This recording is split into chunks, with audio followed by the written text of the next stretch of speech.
How to reply to a comment on Instagram story. Hello everyone, welcome back to our channel. In today's video, I'm going to show you how to easily reply to someone's comment on your Instagram story in just a few simple steps. So let's get started. First, open up the Instagram app on your mobile device and make sure you're logged into your account. Once you're in the Instagram, tap on the profile picture in the bottom right corner to open up your profile.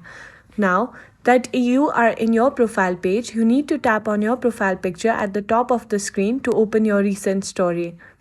Once you have opened your story, you need to swipe up from the bottom of the screen to see all the comments and reactions to your story.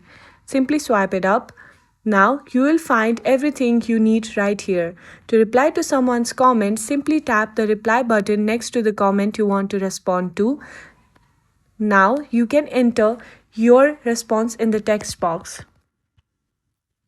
Now, once you have added your message, you need to tap on send in the right side and your reply will go directly to their direct messages, keeping the conversations private. And that's it. You have successfully replied to a comment on your Instagram story. If you found this video helpful, don't forget to like it and subscribe to our channel for more tutorials and tips. Thanks for watching and I'll see you in the next video.